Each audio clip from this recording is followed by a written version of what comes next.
last week. Now he is playing, but Shook's in the mid lane. Not quite what people has replaced Shook were in the hoping jungle. for. It's just Shook is still there. It'll be really interesting to see Shook in the mid lane too. All right, so the Draven ban from Fnatic. Interesting choice as well, as it leaves the Swain up with the Taliyah ban. Well, Fnatic opt for that quickly. Or the Heimer. Sheriff has played a game of Draven so far in the split, but still a little bit of a question mark in my mind. Doesn't feel like it's worthy of a first rotation ban, but Fnatic are going to do Fnatic things, and typically that has been a mage for Bwipo down in the bottom lane. Well, it's not a far cry from what Bwipo's old role was up in the top lane, and of course he's played a little bit of top lane himself. There have been a couple of Swippy swaps, but for Fnatic, they're leaving him in the bot lane position for now. So Swain's locked in. It's over to H2K, and here's where the guessing game begins, Ender. What is Caedrel gonna play? You peruse through the solo queue. He plays so many carry junglers. It could be a top lane Gragas. We don't know. It could be, but I feel like it's not. Yeah, but this is actually, so this is interesting right here. You see Gragas paired with the Braum, and usually Braum doesn't have a super high priority, but back when Gragas was super meta, back 2016, 2017, Braum was a really good pick into it because you could throw up the wall, and then instead of getting knocked into the enemy team by the cask, you'd get knocked away, and that felt really good. So a lot of teams would try to pair the two up so you couldn't have that counter thrown your way. Ooh. Timer ticking down here for Fnatic right now, and I'm excited. Oh, it's a switch away. I wanted Broxah to take the Nidalee. That's an old favorite of his. He got his hands on it a couple of times and like wrecked people with it in the LCS when he first made his debut. But it's going to be the Pyke locked in alongside the Trundle. Ooh, Pyke Swain, very deadly combo in the bottom lane. Caps will not be playing the Swain. That's my bold prediction. Not that bold, because we usually love seeing Swain paired with that hard CC. You land one Bone Skewer, one CC from Swain, you just right-click on him, get that passive proc, and get a kill. So H2K very quickly lock in a Lucian. Now, I want to say it's Sheriff, but there's a Smite mid lane right now. Is Shook just going to actually play jungle like it's just not even funnel?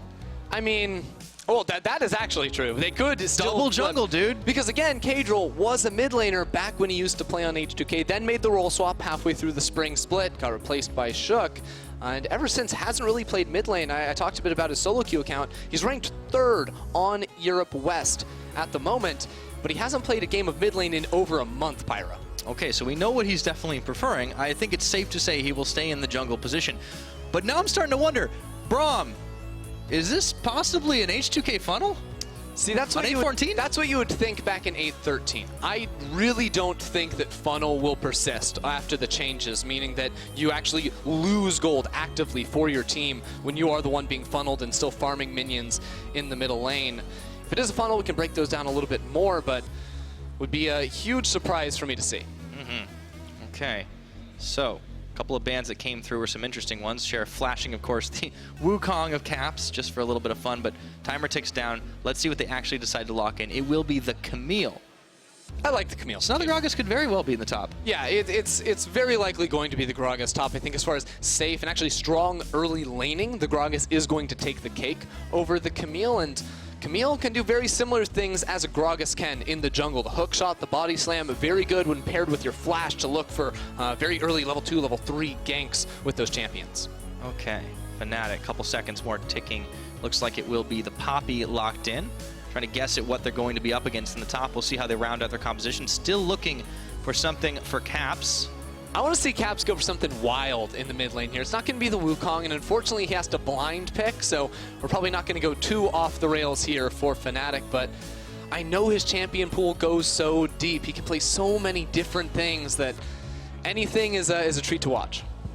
That was not what I was expecting. That was I. Okay, so we saw an Azir earlier today, and it wasn't quite as what we expected. I'll get into the weeds with that in a minute. Ender, what does H2K round their comp out with? Well, they need a matchup up against the Azir. We could very well be seeing a flashback to spring and get a Rise locked in the mid lane. But again, I'm skeptical because it's very likely Shook playing mid unless they... Wait a second. What? Wait, League of Legends just broke. Malphite. Okay, cool. So let the thing shuffle for a second. Is that support Gragas? And then maybe they do like the weird funnel thing with Braum again? I don't even know. I'm not even going to guess. Well, if it wasn't a Camille, I would say that they could be funneling, but it's very unlikely the case. Do they just run 2 junglers? 2 junglers, baby? Nobody goes mid? I'm thinking like, okay, you can go AP Gragas, and then you're still doing some damage and stuff, but I'm trying to cast my mind back to when that was a thing. If they really just double jungle and leave mid alone... It'll feel like a blind pick game. No one expected it. I will have to admit, no one's. I don't think Caps knows what's going on there. Well, here's the thing. I'm going to assume, I'm going to give him the benefit of the doubt and say it's a funnel. But maybe it's just mid lane Gragas. He got some AP buffs too. I have to wait until the summoner spells are locked in. There's still 10 more seconds left before we figure that out. Regardless though, the funniest part is that we had a Malphite locked in, and we're not even talking about it because what's going on in the mid lane is so crazy, and I've got good news. It is 2 smites, one for Caedrel and one for sOAZ. If we go back to like double jungle, that's like beta. This is going to be an interesting one. So for Fnatic, they go for the late game scaling in the Azir. I wanted to ask about this one, Ender, because it seems like it's a fairly balanced comp. They have a lot of pick potential early on, as well as some good ways to get Caps fed nice and early. But why the Azir, you think? Well, Azir has been making a resurgence in other regions around the world as game timers continue to climb longer and longer and longer. He's given more time to sort of scale up and become a team fighting beast in the later stages of the game. Of course, was always a relatively safe blind pick, even back in the spring split. There are some champions, typically has to do with long range, stuff like Zoe or Xerath typically did well into him, but apart from that, there's not many matchups that you actually just like hard get stomped in. You know what a matchup is really good for Azir? One where there's no one facing him. Gragas with Smite. Oh, wait, so actually, here's the thing. It doesn't have to be a funnel. Back on 8.13, remember we saw champions like the Talon actually starting with the Smite. Oh, that's, I completely forgot about that for a second. So, he got a jungling item, too. Yeah, he has to start on a camp that will give him level 2. Now, the specific changes to the jungle item, that was the biggest change up in this patch, because not only did it hurt the hardcore funnel strategy, but also the cell funnel here for sOAZ. It basically meant that when you have the most individual gold on your team, you'll receive 10 less gold for lane minion kills. So as sOAZ, if he takes the wave at level 1, that means or if he takes a camp at level 1, he'll have the most gold on his team. That means he walks mid lane and then gets 60 less total gold from a wave, which is a pretty massive amount. But what if Caedrel gets gold faster than him? That is fair. Yeah. But then as soon as he farms 1 minion, he'll have more than Caedrel, because Caedrel will be running around. It's a term from computer science called race condition. You want to get yourself up to like the fastest way, but it looks like this is... They're leashing in blue buff. Leashed, yeah. So I'm still pretty confident it's going to be a mid lane Gragas here. But it's definitely playing out like one of those games in solo queue where you both lock in jungle, everyone's button heads, no one wants to give it over. Report for taking jungle. Yeah. I don't even know how Fnatic's going to respond to this. That's the interesting thing for me, is like, what do they even need to do anything about it? Wait a second. Caedrel and sOAZ are going to share in the mid lane. This is wild. It's innovation, Ender. Especially this is what innovation looks like. If sOAZ going to last hit these? Because it doesn't look like he is. It's like they're handing it over to Caedrel, so it is somewhat of a funnel, even though they gave a buff over to sOAZ at the start of the game. Caps is poking them out. Yeah. That tends to happen when you play Azir against 2 melee champions. Also, Caedrel's on a ward, and that's not good when he loses E. Uh-oh, Broxah flash and chomp. Caedrel is going to have to burn everything. He's first-blooded by Caps. That doesn't feel good, man. That's Bible thump. The strategy did not work. They died at level 2. Well, I won't say the game's over just yet, but it's not looking like a great start. So Hylissang gets the Bone Skewer out on a Promisq. Meanwhile, checking back in with the mid. Blue buff versus red buff. Caps chasing sOAZ away. All right, more damage. Shifting sands and the sand soldiers. Caps is running walk it out too, so he actually could flash forward if he really wanted to get crazy. Does he feel really bold? And I don't think he does, which is fine. He's on Azir. He can scale in the late game. See, I'm just sad that it's not actually like full AP Gragas, Panunu mid lane, going for the full burst shots. Because he's running Aftershock. Who's to say he won't just build? He has Aftershock and Precision. That is the most boring setup. The most innovative and the most boring. Not even innovative. It's boring. Well, anyways, here we are right now. Fnatic is 600 gold ahead. It's definitely a weird game just because of the way it's been set up by H2K. We've talked about the straits they've been in, the concerns they've had, but Fnatic are already starting to run things on the other side of the map. Sheriff finding himself pulled in by the Nevermove. And the Bone Skewer. I do have good news for H2K, though, and that's the fact that sOAZ doesn't have the most gold on his team, so he's not losing gold whenever he farms these minions in the mid, although H2K might be getting a 2 versus 2 very soon because all 3 junglers continue to play around that lane. Okay, but we talked about the 2 junglers on H2K's side. Let's talk Well, before we get into it, Caedrel roaming down towards the bottom, I wanted to talk a little bit about Broxah. Let's load up some of his stats from yesterday, because Broxah is kind of making Shook's life really hard, and here is why. This guy was an absolute beast versus Schalke 04. Hey, we were looking at those replays before the game started with Deficio and Aranea, showing that level 2 dive onto Nuke Duck's Yasuo in the middle lane, and Broxah had a very similar impact in this match as well. You saw he got that kill onto Caedrel. A good ward placed in that top side of the river led to that one happening. As Broxah makes his way up towards the top lane. Pillar plus Poppy is a pretty devastating combo. Let's see if Smittyj can get out of here right now. He's got his flash. We'll probably need to use it right over the pillar. Just well-timed enough, but as you said earlier, the Malphite is like the least crazy thing in this game. Yeah, except how many times do you get to say that? Yeah, maybe the bottom lane is a little bit less sure. That's a normal bot lane, but Smittyj has actually been, you know, not too far, held too far behind sOAZ to start this game off. Yeah, I mean, why do you pick the Malphite in this situation? And I think it's actually because Poppy would have done so well into either the Camille or the Gragas. She got some buffs to her laning phase, specifically range on her passive, that buckler toss, as well as some buffs to team fighting later in the game with her ultimate not actually making targets untargetable during that knock-up duration. And Malphite is just going to start off some team fights. He's going to be a big initiator for them, but feels like this composition has a very brief window where they can actually win games. When they can press that R button on the Malphite, try to lock down an Azir, and burst them out with this just AoE, all-in style of composition. But later in the game, a Lucian as your only damage source isn't going to cut it. I agree. Boneskewer pulls and Shook. He gets a two-man belly bop there, and Promisq's actually arrived, but so is Caps and Caedrel. Let's see this 3v3. It's getting a little wonky right now. It's a 4v3. In comes sOAZ. Can he get the knock in the wall? Oh, Promisq. That was a promise of death. That's not a good look right there.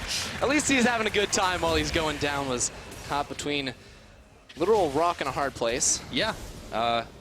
Which is funny because the giant rock man is on his team. Yeah. But he got baited trying to go up there and help him out. Yeah. Unfortunate. So, 2-0 kills for Fnatic right now in this game. Caps having a field day. I mean, I want to compare the mid lane, but of course, you know, Shook has been in and out of said mid lane. There's no mid lane. So let's just look at the replay. There's two junglers. There's fighting all across the board. It's actually really interesting because both supports recalled, made their way up to this top side of the map where the fight did break out over the Scuttle Crab. The difference really was that sOAZ stayed in lane and roamed down, while Smittyj recalled, and that meant that the fight wasn't going to work out, and Promisq had to laugh until he got taken down. Top 10 anime betrayals. Unfortunate. Sheriff a little bit low on the health bar. Hylissang actually coming in around the side, was hoping for possibly a Boneskewer between the minion wave. It's not going to happen this time around, though. And there's just no action going on in the bottom lane just yet. Hylissang can land. You said immediately as soon as you said it. Here we go. We got ourselves a fight. Demonic Ascension from Bwipo. Hylissang also chasing Sheriff and Promisq back. Bwipo flashing forward. That is so close to being a double kill. No action in the bottom lane, he says. Okay, your caster cursed as well. We'll see. I was about to say, you know, like, oh yeah, Hylissang's been roaming around, therefore they haven't been able to fight too much, but now there's no flashes on the side of H2K or Fnatic's duo. But there is a Hex Flash for Promisq. It's Fnatic that still have HP, so they get to stick around and deny a lot of minions to the bot lane turret. And the crucial thing here is Fnatic can go ahead and pick themselves up a Infernal Dragon, and for a team that does want to have some scaling, you know, take a look at your mid and your bot. But H2K have 2 smites. How could they lose this objective? The math doesn't add up, man. They're supposed to go for that at level 3 or something. That's what I tried in Season 4. Yeah. Well, we've got a quick stats specialist, so maybe we'll get a quick shot on that one to see how that could happen. Because I'm at a loss, completely honest. I wonder what the professional win rate is for teams that run more than one smite in their game. Well, I can tell you from my experience, which is not professional, by the way, we ran a Pentasmite comp once. We never lost an objective. Wow, that's incredible. I don't know how it worked, but it did. See, and as I said that, I actually realized we had the period where you had like Runeglaive, Ezreal mid lane, which was super OP. You remember that? Okay. Yeah, that was a weird way time. back in the day. You can pull the history on me too. But yeah, no, there's definitely been some strategies. Smite's one of those summoner spells that has always been very exploitable by laners when the items back it up. I'm remembering like top lane Hecarim. Oh yeah, that Smite too. That was with it's the Juggernauts. Yeah, that was back when Urgot was actually a really contested pick. Free rework against Urgot. The Hecarim. Wild times. There's been some strange history, but let's dial it back into the game a little bit right now. Let's talk about what Fnatic are doing right, and it's just finding these little picks here and there and not being perturbed by any of the H2K weirdness. And the big difference is in that mid lane. I don't care if Shook is a jungler. Like 73 CS to 40 and 2 kills to boot. See, I'd sort of hidden my eyes from that middle lane for a long time, but yeah, Caps, turns out he's the better mid laner, as who would have expected. Okay, this is actually a really good play there. The full calling. Hylissang nearly goes down. The Ghostwater dive, though. He gets out of harm's way. Caedrel's looking to dive himself. It's 2v3. Let's see if they're feeling it. Shook is even coming in as well. Yeah, the second jungler making his way down too, but Caps is on the rotation. Broxah will be late. How long can Fnatic stall? See if they can do it. Still, the wave not big right now, and Hylissang and Bwipo might be able to run away. H2K can't get it done. That was probably their best chance too. No flashes on the Fnatic duo on the bottom side of the map. They had the tempo advantage. They had both their junglers there ready to find the gank. And now, of course, more minions going to be sacrificed in this middle lane. H2K don't have anyone there that can pick it up, and that turret is already taking quite the beating. So we already knew Fnatic were going to be heavy favorites going in. The team compositions, you know, leaving some head scratching going on here for what H2K were doing. Caedrel already locked up. He's actually going to have to fly forward. And Hextech ultimatum on. There's the jungle double team. Broxah, you can't beat both junglers, or maybe you can't. He gets the one outplay. Are you kidding me? Yeah, Trundle with that ultimate is pretty wild. Okay. Right there, and all right. That just happened. That just happened on my screen. I can't believe that. I thought he was dead, but then, yeah, nah. Not before getting Caedrel. That was not the best bone skewer I've ever seen out of Hylissang. So about Trundle. About Trundle. That Either man, way, insane Broxah, player. Broxah is actually an insane player. Did you see him? He pressed his W, he pressed his Q, all those skill shots. It's a skill button, dude. Come on, don't knock it. Oh, wait a second. That's a better bone skewer. They pulled back Promisq. He is getting chunked while the turret falls in the mid. That is a lot of Swain damage. He's been quietly stacking it up as well. Getting close to that Rod of Ages. Death from below. Sheriff will have to dash and dodge, but it's not going to be enough, and they tag team it with the never move. Hylissang even tanking. He will fall. But they still get the double kill, man. I'm telling you, the combination, you land one CC ability, you land them all. And unfortunately, Promisq was on the back end of that, being yanked underneath the Fnatic turret. And without any mana, without any summoner spells, Sheriff had nowhere to go once the support fell. No, and this has been so rough for Sheriff. Not just the split, not just the game, but I think the fact that he hasn't really been able to shine in a lot of ways. It looked like it was promising for a moment here. Sheriff steps forward, he gets Promisq, who gets Promisq-skewered. Gets pulled back, then into the E there from the Pyke. So many CC effects, and then Hylissang, of course, he ults here with the reset, not because he wants to get the kill, but because he wanted to get in range to then land the bone skewer. One of those things on Pyke that a lot of players can definitely do to try and get that extra mileage out of the spell. It's the get over here lane. You've got Bone Skewer, you've got the Never Move. Like anyone caught in that train is just going to be yanked along.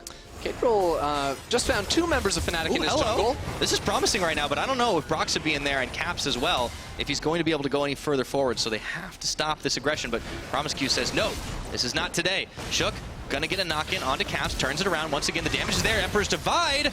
Caps is on enemy lines, though. Let's see if they can go forward. Sheriff flashing aggressively back into Caps, who flashes even further. The culling is not going to take him down, but the Gragas will. His luck definitely ran out, and Hylissang falls down as well. So Fnatic give up a couple of kills, and that's hope for H2K. Now Shook is sitting 2-0 on his mid lane Gragas. He's popping off, man. Still, though, that was a bit of overconfidence from Fnatic, and sOAZ still in that trend, going for some damage underneath the turret there, but H2K did have a very good collapse. We have to give them credit for that, because before that play, it was looking very, very dire without much light, and now they have a little bit to work with. And no hesitation either. Sheriff, he flashes over the Emperor's Divide immediately. Now Caedrel going up, looking for sOAZ, trying to take advantage of that aggression. Unstoppable force. sOAZ flashes the teleport. It's going to come a little bit late. There's the Keeper's Verdict, but sOAZ, he gets the outplay before he dies. We've seen that before. They're just 1v2ing everywhere. First it's Broxah, now it's sOAZ with some more skill buttons to the face of H2K, while Broxah and Hylissang working together, man.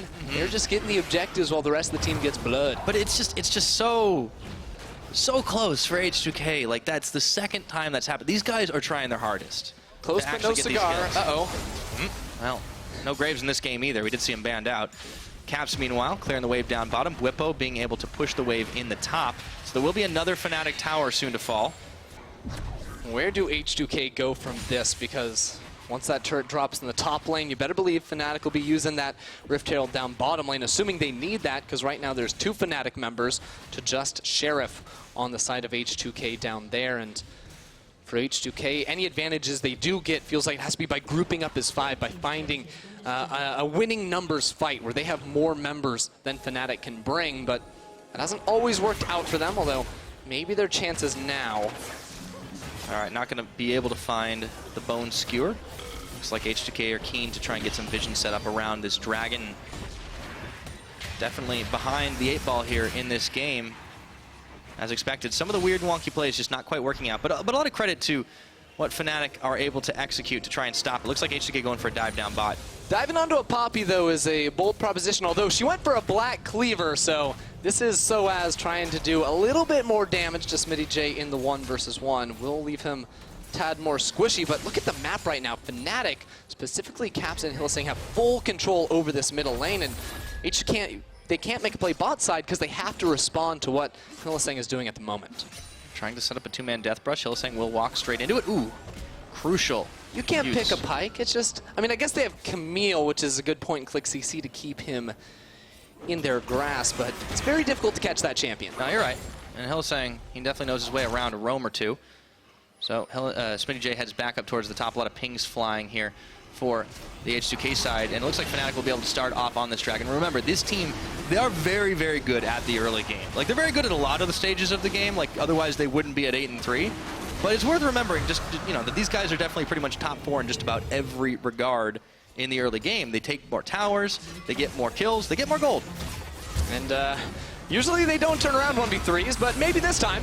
sOAZ, Keeper's Verdict. Oh, he's going to only find 1. He does get the knock into the wall, but yeah, not going to live that long. So H2K are finding picks. Credit to them for finding ways to take out members of Fnatic. And it's really off the back of Caedrel, this guy that came back into the EU LCS as a jungler after having some tough performances back in the spring split, but yesterday had a solid early game. And now again, not quite that same level of success, but he's been a part of 5 of his team's 6 kills. Anything that happens is really because of him initiating forward. That's very true. So both junglers in this game. Didn't think I'd be saying that today. Have tried mixed impacts. Sheriff gonna get found out. Hylissang is there with the death from below, but not nearly enough damage, and Sheriff just gets deleted. Hylissang's gonna live for a moment before Smittyj comes for the flank around the side. Nonetheless, Bwipo gets the double kill, and the rest of H2K are way too late to do anything about it. Fortunately for H2K, Caedrel wasn't there for them in that fight. And now Fnatic actually, whoa! Hello! Bye, Caps. That's AP Gragas, baby. He's got the Runic Echoes, 7 stacks on the Dark Seal, but Fnatic still are winning the fights and take down yet another turret. And they've got the Rift Herald to try and keep this push going. Oh, H2K, you need to find a way to stop this from happening, otherwise your base is going to be in shambles before you know it. Another knock by Shelly. And here comes Promisq. Let's see Shook around the side. Is this going to be the flank they need? Barrel comes out. That is AP Gragas damage. 3-0-1, man. He's doing so well. I mean, he's doing pretty well considering. Let's take a look at that fight again. Yeah, so again, H2K, they're setting up this pick brush, but there's 4 members of Fnatic here, so maybe a little bit questionable by them, but still, the setup from Bwipo tanking underneath the turret. This guy, when he's on one of those signature picks for him to split, it's been the Swain. He has such a major impact, not just in the laning phase, but also these team fights as well. It's not all farming for him, contrary to what he said on PGL last night. There you go. So we can see a little variety. Now, Sheriff should finally be able to grab himself that bottom tower. Bwipo is coming just to watch it die. You see the CS at 15 for the team. Actually, finding themselves a little closer to what the league average is compared to usual. So, you know, for all the bluster in the early game, them kind of, you know, having a little bit of suboptimal play, they have managed to bring it back a little bit.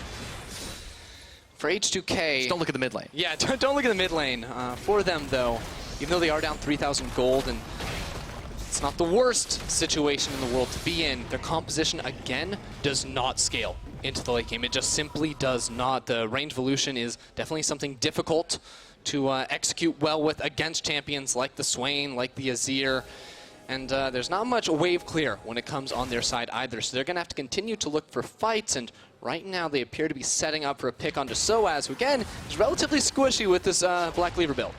Okay, I'll be able to find him. There goes the shard and the keeper's verdict. Boink. Knocks the Malphite away. He tries to dash away and dodge away, but it's not going to be enough. Caedrel and Shook still sticking on him like glue. And even the big barrel spent. Shook picks up his 4th kill of the game, but meanwhile, Caps and Hylissang going in on Sheriff. Promisq does get a block off for just a second. It's kooky action everywhere. Yeah, Sheriff did the classic walk in a straight line, dodge away from the skill shot, let your opponent out mind game themselves. Those are the plays you need to keep seeing from H2K, but what do they lose on the back half? Now they might lose Shook's life for the time being, and that was a lot of damage. Sheriff spends a full calling channel in, but it's not going to be enough. They're cutting through those defenses. Sheriff flashes away. Bwipo follows through. Caedrel comes in to try and give a little bit of relief, but he's going to get melted in the blink of an eye, and all of a sudden, it's only Smittyj at this point. He's going down one way or another here, Ender. Yeah, they're going to be chasing him down, not for that long, because they have so much CC to keep him right there in the fight. And he can once again get back on top of this mid lane inner turret, because there's no one to defend. No one at all. So Inner is going to get taken down. 15 seconds on the Baron spawning up in this game. And I'm starting to think this might be one of those Fnatic games that they just decide to rush down the Baron as soon as it gets up. Certainly a possibility here. You see the fight. It's all Hylissang finding the hook initially onto Shook. Then the pillar means he cannot go anywhere and keeps the rest of H2K in this tight corridor. Not just for Bwipo to get off the damage, but also Caps before he falls. All right, just so many low health targets or not tanky targets that get melted through the critical, though. H2K, they took out Azir, but that's about it.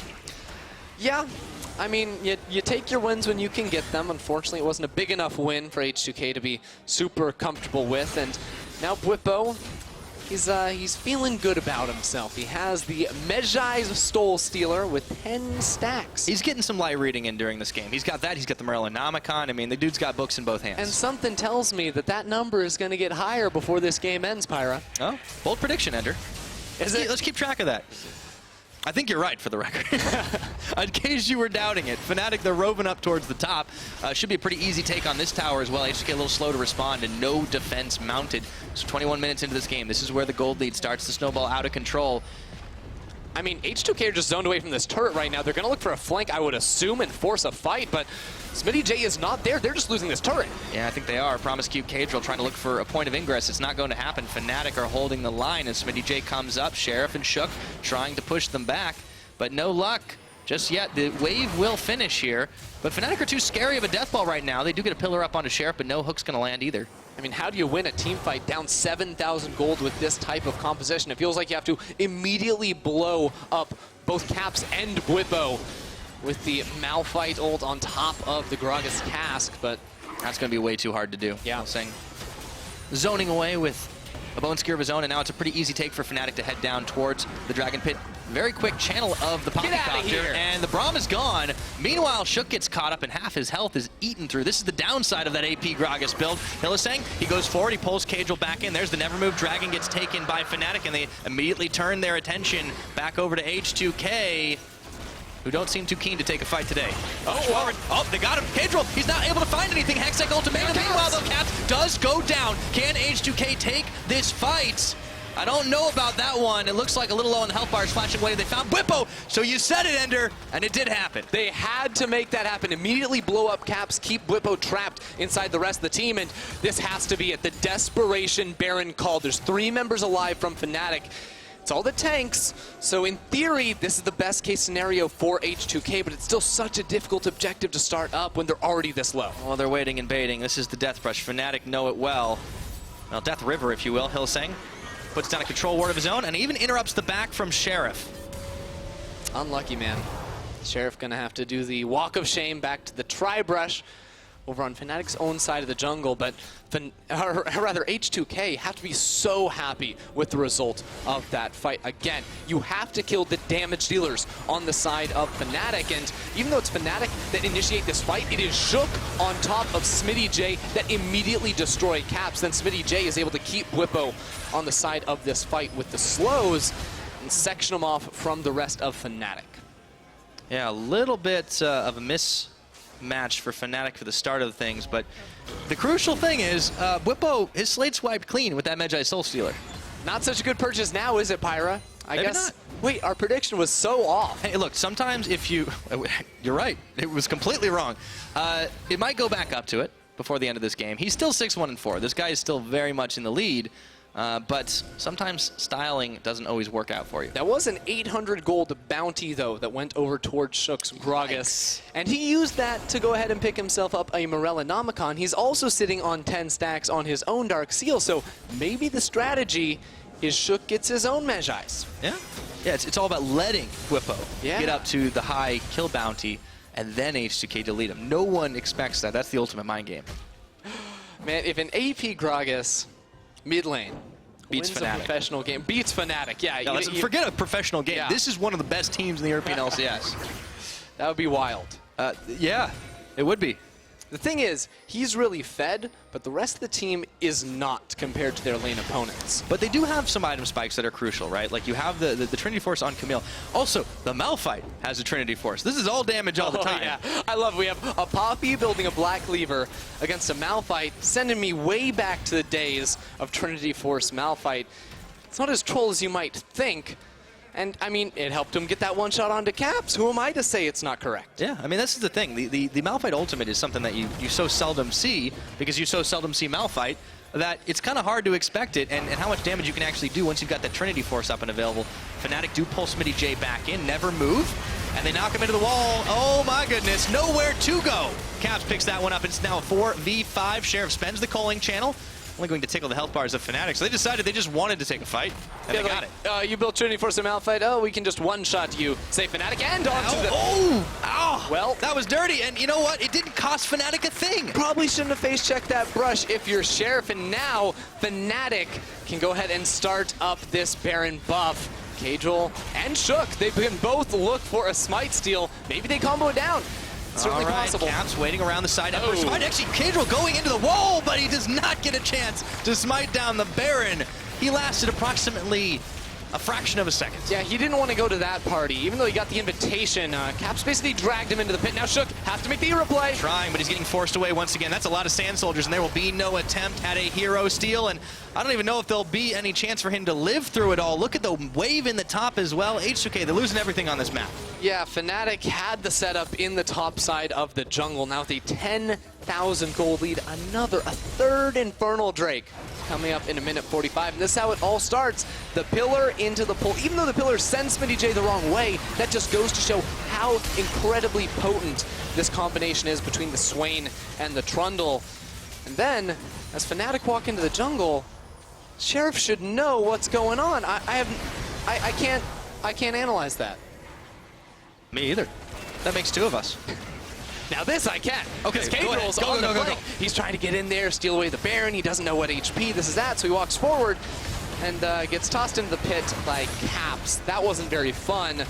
And of course you have Bwipo and the rest of the team actually fighting the mid. There we go. Caedrel trying to find the pick off onto Caps. Doesn't work this time around. Calling channeled, and then Hylissang finally going to fall. But Bwipo standing tall, and the rest of H2K are not going to live through this one. Bwipo flashing the wall on this Sheriff, trying to dash. Relentless retreat away. Here comes Shook on the flank, but it's still a 2v3 if he even wanted to take it. And, well, make that one member standing. Shook is the last man for H2K. He's the only one left, and the start of the fight, H2K were able to get on Caps yet again. They keep smacking this man down in the fights, but they couldn't quite catch Bwipo, and that meant the rest of Fnatic could turn around for the kills. Let's see if they want to grab the end of the game as well. Still several seconds ticking before anyone would come back up. Promisq has 5, but that's about it, and Caedrel as well. So 2 inhibitors, at the very least, is the bounty Fnatic are going to get off of this push.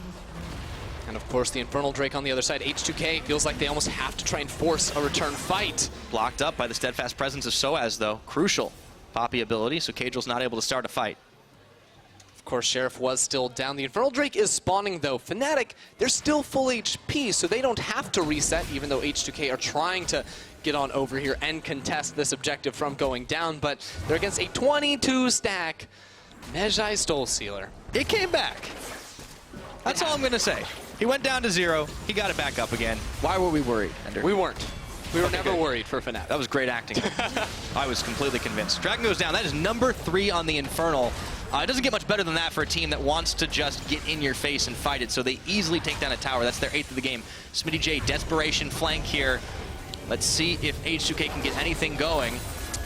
Well, Bwipo's going to TP back into this fight. They've still got so many minions whacking away at this turret and a massive wave building up on the top side of the map. Okay. Knock into the wall. sOAZ finding Smittyj, but it's going to be this tower soon to fall. Caps, he's hit the full late game scaling mode.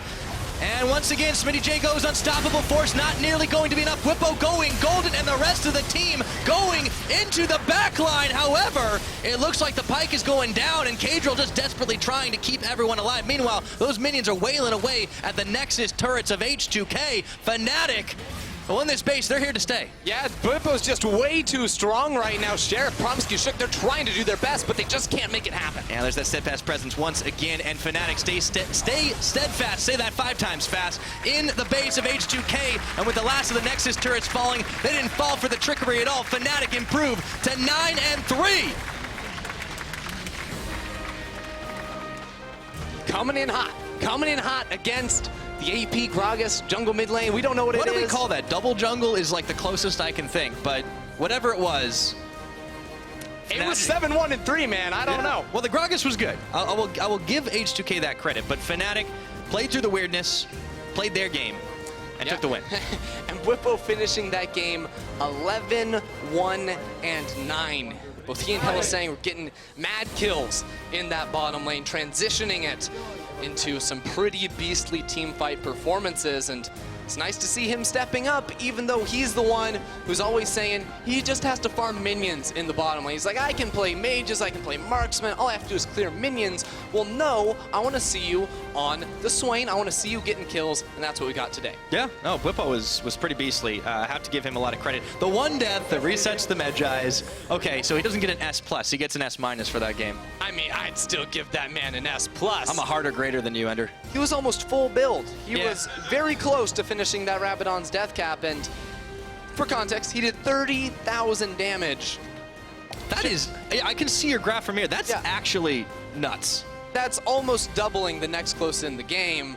Which was of course, Lucian. the Lucian, but wow.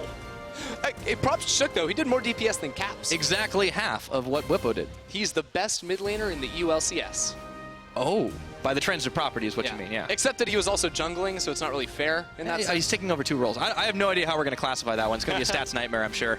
All right. Yeah. Oof. Oh, boy. All right, let's take a look at some of the highlights. Oh, yeah, this is the Broxah 1 versus 2 here, where Caedrel is like, I'm level 6, we can take this fight, because, Broxah's under tower. That should mean we can kill him, right? No, the answer is no. Broxah is just way too strong, and then hook after hook landing from Hylissang and leading into all these team fights. Yeah. Really credit to H2K for going for the gold and trying to find the pick onto Caps, and then Bwipo. The issue was there was only the one fight. They actually made it happen both ways. You need a very specific set of things to go your way to turn the game around. I mean, it is nice, though, seeing them not just hide in their base for 20 minutes after they started to get a little bit of a disadvantageous position in that game. They knew that they had a very brief window. They could make plays. They had one team fight that worked out for them. Unfortunately, just wasn't quite enough for them to pull off an upset. Still signs of life from H2K. Yeah. We'll see if they're able to start turning their season around. But no, ladies and gentlemen, it is the player of the game time, and you have a vote, so use it. Head over to @LOLesports on Twitter. Choices are Caps, Bwipo, and Broxah. I mean, I talked a lot about Broxah early game, and he did definitely smash one of the enemy jungles. He smashed one of the enemy junglers. Bwipo smashed all of the enemy junglers and the other 3 players on their team. Go. I mean, you got to give some credit.